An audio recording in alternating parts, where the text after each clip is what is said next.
C'est l'audition, le magazine de l'économie solidaire et du développement durable. Émission et magazine présenté par l'association Evaleco, avec ce soir Geneviève Fontaine. Bonsoir. Et Bilal Sidaoui. Bonsoir. Et Philippe Chemla.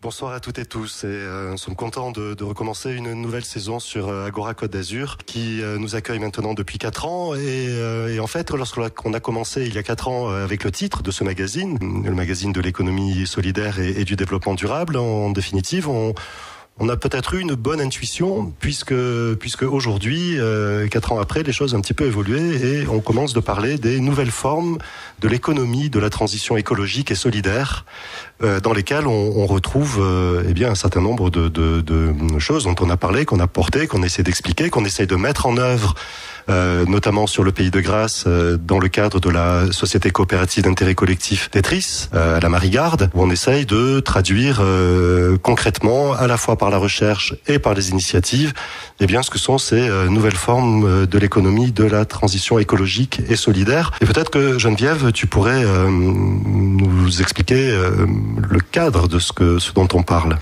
Oui, le cadre de ce dont on essaye de parler, ce qu'on essaye d'expérimenter, parce que vraiment, c'est un chemin qui s'ouvre et il faut le tracer. C'est effectivement une économie qui se préoccupe en priorité des réalités et des enjeux du territoire. Et ces enjeux sont approchés en termes de transition écologique et pas seulement en termes de protection de l'environnement, mais en termes aussi bien de justice sociale, que ça soit sur les solidarités, la lutte contre les inégalités, le vivre ensemble, en termes aussi de recherche d'une efficacité économique, mais qui ne va pas être forcément centrée sur la recherche du profit. On peut avoir d'autres buts, et c'est ce qu'on va voir avec différents exemples.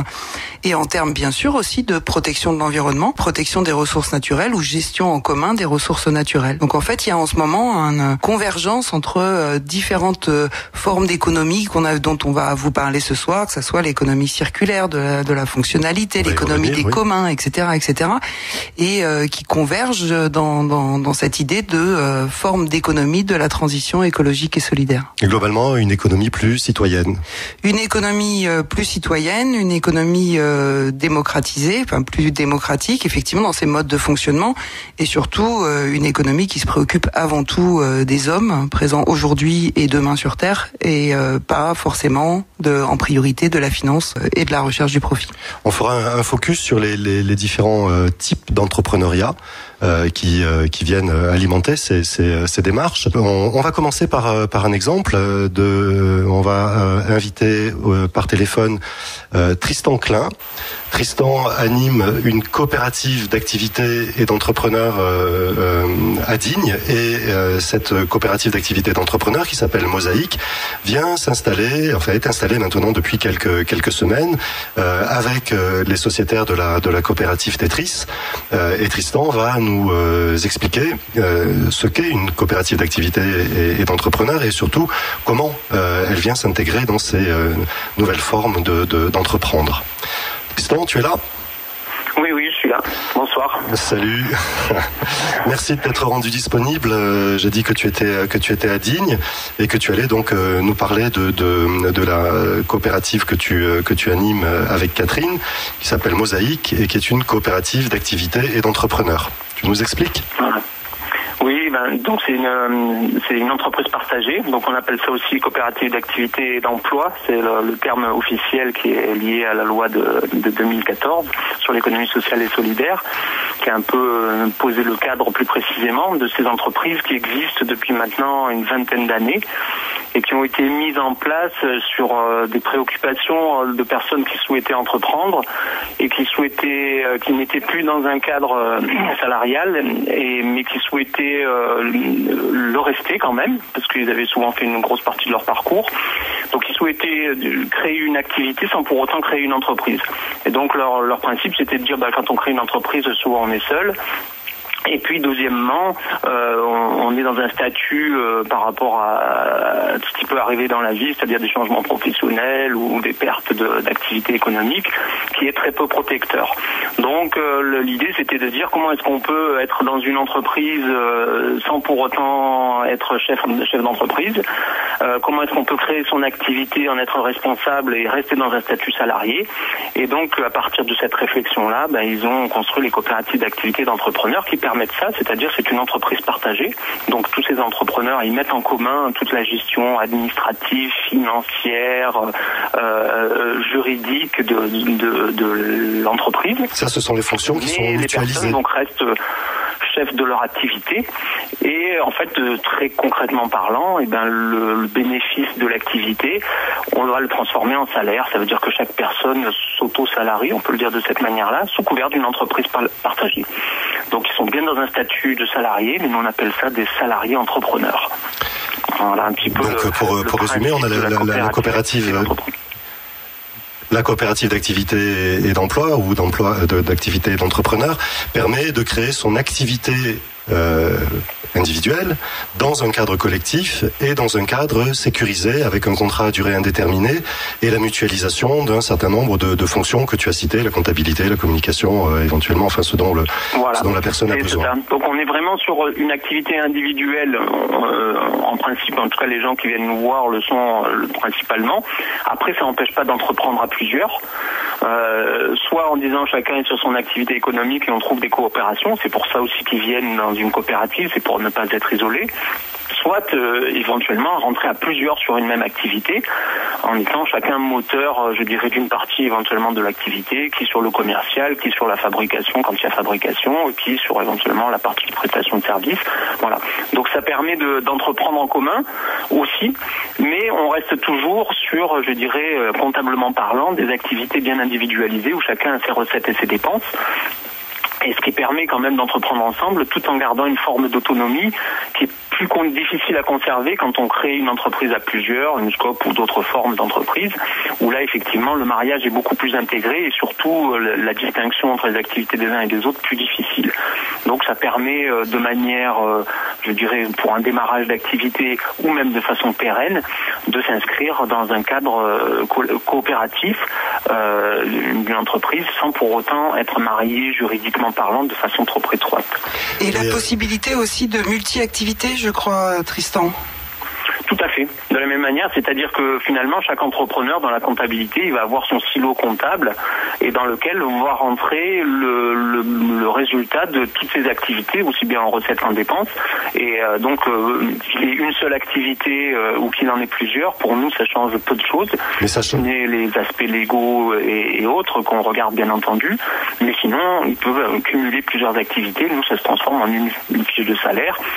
Sauf s'il y a un mélange, je dirais, entre une activité qui relève de la MSA, de la Mutualité Sociale Agricole, et des activités qui relèvent du régime général, URSSAF, qui sont des activités qui ne se mélangent pas bien, mais auquel cas on peut très bien faire 2 fiches de paye. Chacun peut avoir un compte sur sa partie agricole et un autre sur ses autres activités, et puis on tire 2 fiches de paye distinctes, mais pour la même personne. Donc ça, c'est pas un problème. Après, c'est tout de la cuisine, mais disons que en tout cas, officiellement, ces personnes, elles sont des salariés, c'est leur statut, et leur entreprise, c'est Mosaïque. Donc ça veut dire que quand ils envoient des factures ou autres, ils peuvent avoir leur nom de société, peu importe laquelle, mais les numéros de SIRET et tous les numéros d'entreprise seront ceux de la coopérative Mosaïque. Les virements, les paiements arrivent sur leur compte dans Mosaïque, et à partir de là, on construit leurs revenus au sein de la coopérative.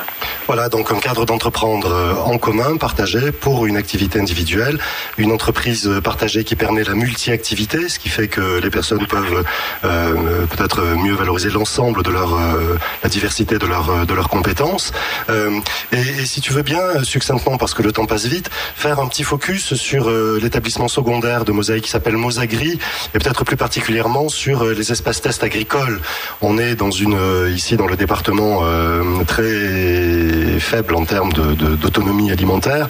Il y a un gros engouement pour les travaux de la terre. Et est-ce que tu peux rapidement nous expliquer ce que sont les espaces dans le cadre de Mosagri, puisque c'est l'établissement secondaire agricole qu'on a surnommé de cette manière-là, en fait, le principe reste le même que dans Mosaïque, c'est-à-dire, pour le coup, on dirait une exploitation partagée. Donc, c'est-à-dire que tout le monde a le même numéro de SIRET agricole et donc la comptabilité, puis tout tout le monde est immatriculé à la Chambre d'agriculture sous ce couvert-là. Donc c'est nous qui faisons les demandes de primes européennes quand il y a droit à prime européenne. C'est nous qui faisons les certifications bio pour tous nos entrepreneurs. Et après, c'est eux qui arrivent avec de la terre, alors qui peut leur arriver d'une collectivité locale, qui peut leur arriver d'un agriculteur déjà en activité, ou qui peut leur arriver de biens propres ou de la famille. Donc les cas de figure sont très diversifiés pour l'accès à la terre.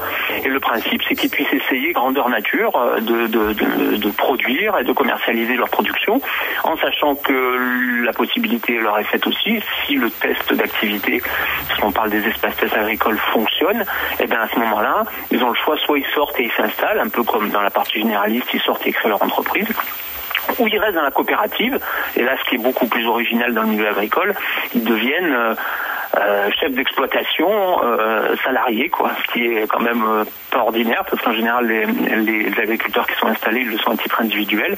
Donc là, c'est comment on peut sortir un salaire véritable d'une activité agricole. Et donc ça peut fonctionner aussi bien pour des activités, chez nous il y a à peu près 25 personnes qui sont en activité agricole, et ça peut fonctionner aussi bien pour des activités de maraîchage, mais aussi d'élevage, ou de plantes aromatiques et médicinales, voilà, mais ça fonctionne aussi pour les métiers de la forêt, puisque ça dépend aussi de la mutualité sociale agricole, ou les paysagistes. Voilà, c'est l'ensemble de ces activités-là qui peuvent s'essayer en grandeur nature. Donc il faut juste savoir que quand c'est en test, ça fonctionne comme dans une couveuse, c'est-à-dire que les personnes restent dans leur statut, demandeurs d'emploi aux minima sociaux, et commencent à s'activer sous couvert de la coopérative. Et c'est que quand l'activité permet une lisibilité économique, qu'on va les passer dans un statut de salarié très progressivement. C'est rare qu'ils passent en salariat à plein temps sur une activité en démarrage, mais c'est comme ça que ça se fait. Merci beaucoup Tristan de toutes ces explications. On te revoit de toute façon très vite ici à Grasse. Voilà, et pour tout renseignement sur la coopérative d'activité et d'entrepreneurs ou d'activité et d'emploi, vous pouvez vous rapprocher de Tetris. On a tous les renseignements et on vous mettra en contact directement avec Tristan. Merci, belle soirée. Merci Tristan. Merci à vous, bonne soirée, au revoir. Conversation sur les nouvelles formes de l'économie, de la transition écologique et solidaire. On va parler d'entrepreneuriat. Il existe différents types d'entrepreneuriat. Qu'est-ce qui change ou qu'est-ce qu'il est nécessaire de mieux regarder ou de regarder différemment? Déjà, il s'agit de réouvrir notre regard sur l'entrepreneuriat. L'entrepreneuriat, c'est avant tout une posture, c'est une démarche qui est basée bien sûr sur une prise de risque, mais toujours au regard d'une finalité. C'est toujours par rapport à un objectif, une finalité qu'on se donne. Il faut revenir à ce que signifie entreprendre en fait. Entreprendre, ça veut dire prendre ensemble. Et prendre ensemble, ça peut être n'importe quel sujet. C'est pas forcément la création de valeurs ajoutées qui rentrent dans le PIB. Une association, c'est prendre ensemble un sujet. Oui, une association, c'est vraiment une façon d'entreprendre. D'entreprendre aussi. Donc il faut en fait réélargir pour regarder quelles sont les formes d'économie de la transition écologique et solidaire. Il faut réélargir notre regard sur l'entrepreneuriat. Cet entrepreneuriat, il s'exprime dans la création et le développement d'activités économiques. Et là aussi, il faut réélargir le regard sur l'économie.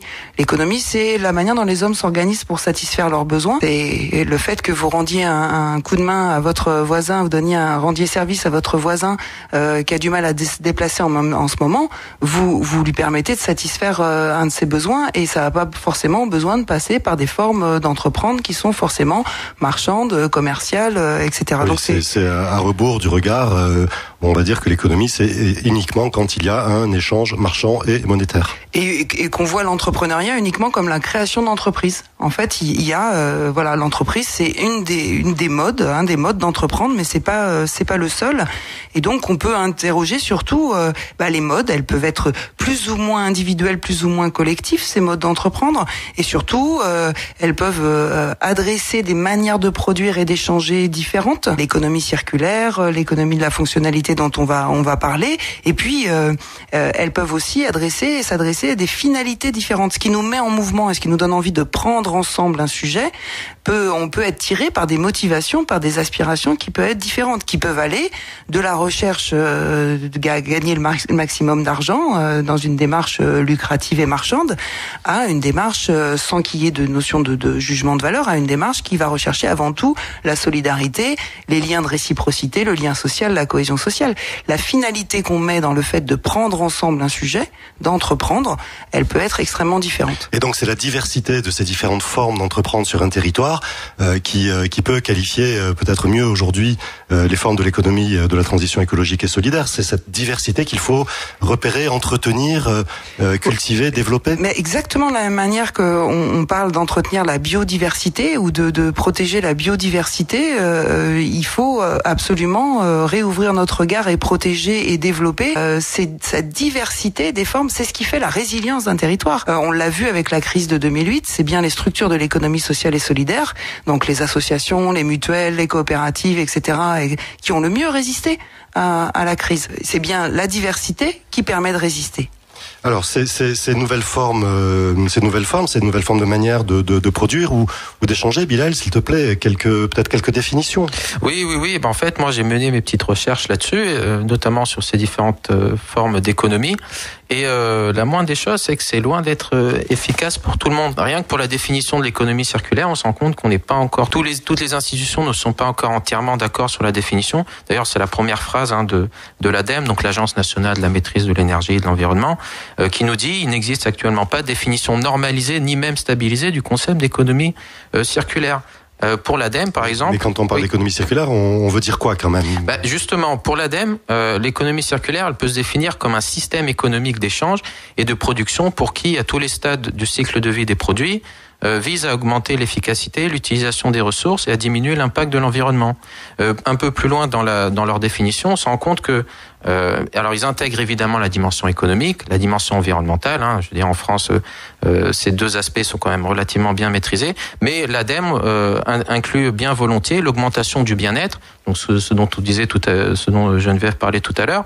Par contre, quand je vais chercher plus du côté du ministère de la transition écologique et solidaire, eux s'intéressent davantage à la limitation de la consommation et des gaspillages des ressources, ainsi que la production des déchets. Donc ils insistent bien sur le fait qu'on rompt avec l'économie linéaire qui consiste à extraire, fabriquer, consommer, jeter, pour un modèle plus circulaire, pour faire en sorte qu'en fait ces déchets deviennent une ressource. Par contre, l'ADEME, eux n'incluent pas directement, en tout cas, cette notion de bien-être et cette dimension sociale. Le ministère, tu veux dire? Le ministère, oui, le ministère de la transition écologique n'inclut pas, en tout cas directement ou explicitement, la dimension sociale. On s'en rend bien compte sur Tetris qu'il y a un certain nombre d'institutions qui ne prennent pas en compte et qui posent un certain nombre de problèmes, puisque derrière le mot social, on peut dire plein de choses. Si on veut, mais ça veut juste dire qu'on peut créer la meilleure solution du monde si on n'implique pas un minimum les citoyens derrière. Il y a quand même peu de chances que les solutions ultra techniques, ultra pointues soient efficaces.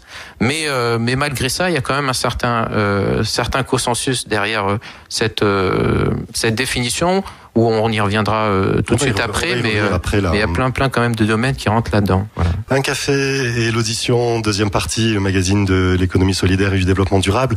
On a commencé ce soir de parler des nouvelles formes de l'économie de la transition écologique et solidaire. Bilal, tu nous donnais quelques définitions, tu nous expliquais que tout ça n'était encore pas bien stabilisé.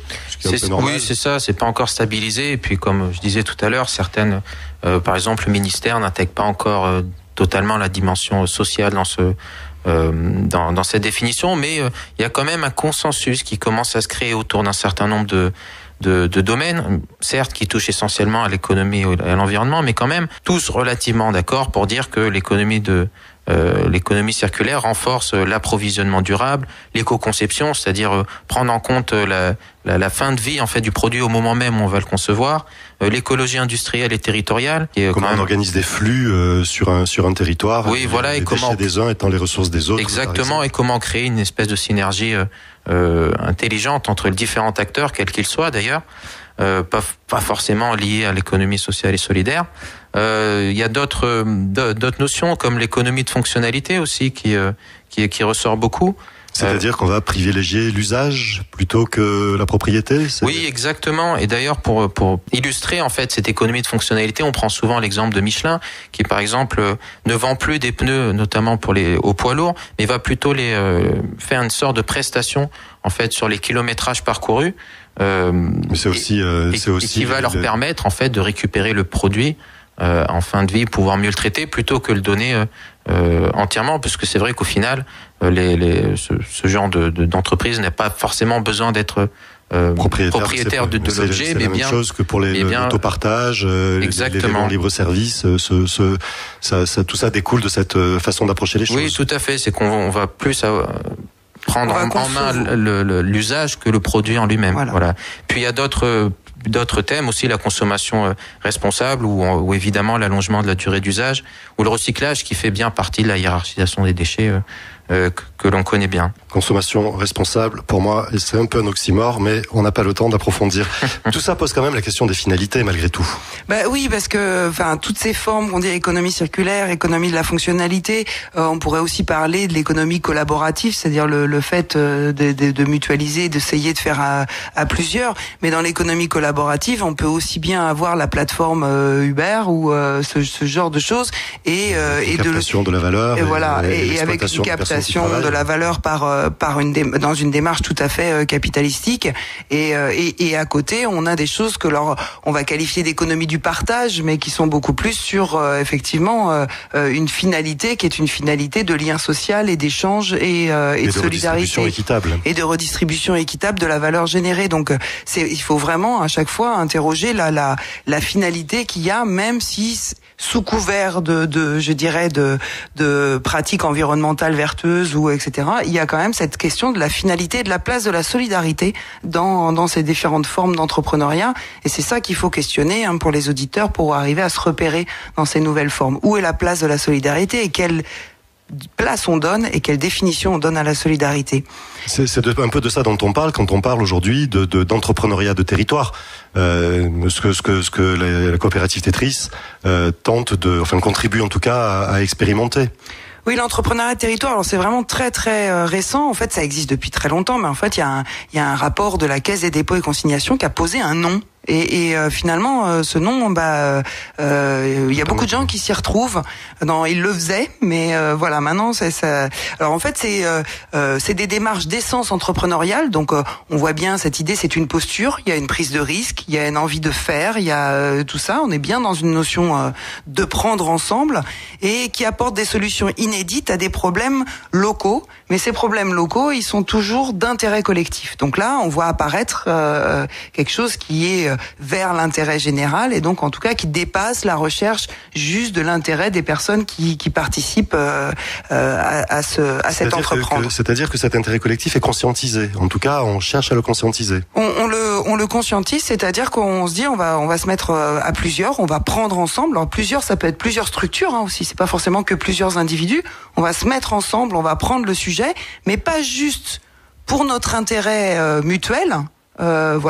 Partager un camion ou partager des locaux, mais on va dépasser ça pour rechercher un intérêt collectif à son territoire. Et donc c'est l'intérêt collectif au territoire. Ce modèle d'entrepreneuriat aussi, il est fondé sur la valorisation durable des ressources du territoire. On dit endogène au territoire. C'est-à-dire qu'on va essayer de révéler, valoriser les spécificités, les choses qui sont présentes sur le territoire. Et ça peut être matériel ou immatériel. Le patrimoine, par exemple. Oui, ou un savoir-faire. Ça peut être un tas de choses comme ça.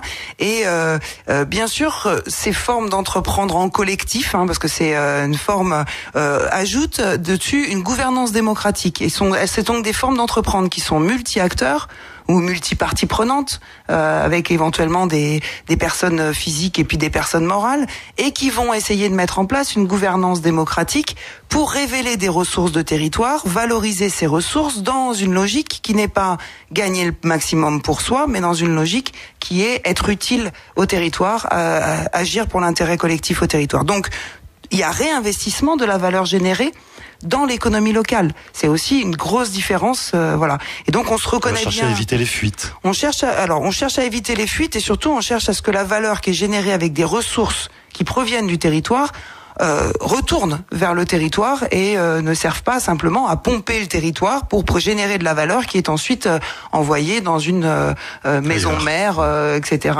qui serait ailleurs du territoire. Et toujours avec cette idée de redistribution équitable. Redistribution équitable des ressources et surtout donc des coopérations locales, multi-acteurs et qui repositionnent le territoire au cœur de leur dynamique et qui ont bien sûr du coup un développement économique qui est ancré et qui se préoccupe beaucoup plus du durable, mais aussi de l'inclusif, c'est-à-dire de la solidarité. Et finalement, ce qu'on fait, ce que Evaleco au sein de Tetris et ce que Tetris en général fait, on se reconnaît assez bien dans cette idée d'entrepreneuriat de territoire. Et on n'est pas les seuls. Vous écoutez Agora Côte d'Azur, vous avez bien raison, le magazine de l'économie solidaire et du développement durable. On arrive au mois de novembre, c'est bientôt le mois de novembre. Traditionnellement en France, depuis quelques années, le mois de novembre, c'est le mois de l'économie sociale et solidaire. Et depuis quelques années aussi, sur ce territoire du Pays de Grasse, il y a de nombreuses animations. C'est probablement un des territoires en France où il y a une grande diversité de propositions. Ce mois de l'ESS vit vraiment sur ce territoire, et notamment le 10 novembre, une journée à La Roquette sur Siagne. Oui, une journée justement sur les formes d'économie de la transition écologique et solidaire dont on vous a parlé ce soir, qu'on a essayé de commencer à approcher. Et donc à partir de cette idée que c'est une économie qui s'occupe des réalités, des enjeux du territoire, on va se poser des questions autour des formes que ça prend, par rapport à des enjeux du territoire qui peuvent être aussi bien, comme on l'a dit tout à l'heure, la justice sociale, l'emploi bien sûr, l'environnement, mais aussi l'attractivité, mais pas vu forcément comme l'attractivité économique, mais aussi une attractivité en termes de bien-être sur ce territoire. Et ça va se passer donc à La Roquette le 10. La particularité, c'est que le matin, il y a la matinée est réservée aux jeunes. Elle n'est pas réservée, elle s'adresse aux jeunes. Elle s'adresse aux jeunes quand même, bien sûr. Elle s'adresse aux jeunes avec une sorte de matin debout. Un forum de découverte, d'expression et d'activité. Matin debout, coucher le soir. Ouais. Et donc avec plusieurs espaces, en particulier un espace rêver demain pour agir aujourd'hui. Où ça sera plutôt de l'expression par rapport à un futur désirable, comme on a dit tout à l'heure. Et puis un espace aussi sur faire aujourd'hui pour construire demain, où on aura beaucoup plus des ateliers concrets autour de la mobilité, autour de toutes les thématiques du développement durable, l'alimentation, la gestion des déchets, l'énergie, et pas que, les solidarités, les inégalités et toutes les mais aussi le numérique, avec une façon d'approcher le numérique comme étant utile à la transition écologique et pas une fin en soi. Voilà. Il y a aussi cette dimension technologique dans cette approche. C'est pas un refus du progrès. Non. Il y aura des choses sur le numérique. Il y aura aussi des jeux. Mais le principe, c'est que les jeunes viennent. Donc, ils vont venir aussi bien des organismes de formation, de la mission locale, des établissements scolaires, et ils vont pouvoir déambuler, choisir là où ils vont. Y rester 2 minutes ou y rester toutes les 2 heures où ils seront présents. Et ils vont à chaque fois construire quelque chose qui va être collectif et qui restera à l'association qui les accueille ou dans l'espace qui les accueille. Il n'y a pas cette idée je repars de manière individuelle avec. Et l'après-midi, on aura des tables rondes, tout public, ouvert. Et donc on aura des tables rondes sur cette idée des nouvelles formes d'économie et en particulier donc là, pour illustrer. Avec des initiatives, des gens qui font ces différentes formes d'entreprendre dont on a parlé, toutes tournées vers la transition écologique et solidaire, et avec cette idée que c'est une économie des proximités. Puisqu'aujourd'hui, dans la région Provence-Alpes-Côte d'Azur, le terme d'économie sociale et solidaire, malheureusement, ça fait plus bien de dire ça, et donc ça a été remplacé. Je pense qu'il y avait le mot social et le mot solidaire, ça faisait 2 choses qui étaient assez difficiles à placer. 2 gros mots. Voilà, et donc aujourd'hui on appelle ça l'économie de proximité. Et nous, on considère qu'il faut parler, dans ces cas-là, d'économie des proximités, parce qu'il y a plein de formes de proximité différentes. Bien sûr, comme il y a plein de niveaux de territoire, c'est pas simplement son quartier. Et juste pour ajouter un truc, t'en parlais rapidement tout à l'heure, tu disais que ces structures de l'économie sociale et solidaire ont quand même bien résisté, on va dire, à la crise de 2007. Ça va même au-delà de ça, c'est-à-dire que un certain nombre de structures se sont développées et ont pu se créer grâce à cet état de fait, parce qu'on n'est pas uniquement focalisé sur l'économie, même si on en tient compte quand même, mais on n'est pas focalisé que là-dessus. C'est pas une fin en soi. En tout cas, sous l'approche traditionnelle de l'économie, parce que c'est aussi de l'économie. Alors, une table ronde sur la transition. L'économie comme l'entreprendre, le prendre ensemble. Voilà, le prendre ensemble. On revient aux natures des mots. Une table ronde sur la transition énergétique avec des acteurs autour du déplacement, mais aussi de l'économie de la production d'énergie. On accueillera par exemple PEP2A. PEP2A qui est une SCIC aussi, une société coopérative d'intérêt collectif, qui cherche à développer sur le moyen et le haut pays des centrales villageoises photovoltaïques. Voilà, donc un exemple, mais aussi on accueillera les compagnons bâtisseurs sur la rénovation des logements, la rénovation thermique des logements. La particularité des compagnons bâtisseurs, c'est la rénovation accompagnée. Oui, c'est l'auto-réhabilitation accompagnée des logements. Une table ronde sur l'alimentation durable, où vous pourrez retrouver Tristan qu'on a eu tout à l'heure au téléphone pour la partie Mosagri, mais aussi Terre de Liens pour pouvoir parler aussi du côté une économie. Ça nécessite aussi de se poser la question de la propriété, et Terre de Liens re-questionne la propriété, et c'est pour ça notamment que de la propriété des terres agricoles. Des terres agricoles, et donc au travers de ça, on questionnera aussi la relation que l'on a à la propriété dans ces formes d'économie. Une table ronde sur le tourisme durable. Qui verra venir aussi des gens qui viennent du Luberon, le pôle territorial de coopération économique OCRA, pour nous parler aussi de tourisme expérientiel et la place du bien-être et comment on peut faire du tourisme dans cette logique-là. Et une table ronde. Ce sont les matières et les couleurs. Oui. Donc on a un peu Luberon. Oui. Et une table ronde aussi qui parlera de déchets, où nous aurons le plaisir aussi d'accueillir un acteur qui viendra de Picardie nous expliquer sa vision des choses. Il s'appelle Défi TH, mais aussi des acteurs locaux comme l'Adris, qui est une entreprise adaptée qui fait travailler des personnes en situation de handicap autour de la revalorisation des déchets. Ça, c'est pour la journée du 10, mais il y a d'autres propositions tout au long de ce mois et un petit peu de partout sur le territoire du Pays de Grasse. Oui, alors déjà, vous pouvez retrouver tout le programme en détail sur le site de la communauté d'agglomération, donc www.paysdegrasse.fr, comme ça je l'ai dit et vous avez en détail. Ça commencera le lundi 6 novembre par un forum de l'ESS à la maison d'arrêt de Grasse. Le mardi 7 novembre, une table ronde qui nous tient à cœur particulièrement, qui s'intitule « Quel tiers-lieu en Pays de Grasse ?» et qui aura lieu à l'espace du Thiers à Saint-Valais-de-Thiers. Donc vous pourrez y retrouver Valéco. Et puis des projections aussi dans le cadre du mois du festival alimentaire. Qui se tient lui aussi tous les ans au mois de novembre. Une projection le jeudi 9 novembre à 20h sur Bientôt dans vos assiettes, et une autre qui aura lieu sur le jeudi 23 novembre toujours à 20h, Nourrir une métropole, consommer autrement. Et tout ça se tiendra à l'espace dans le café interassociatif. Le Commun Café. Voilà, le Commun Café. Route de la Marigarde. Et plein d'autres choses, un marché libre, etc. Merci à toutes et toutes et belle soirée.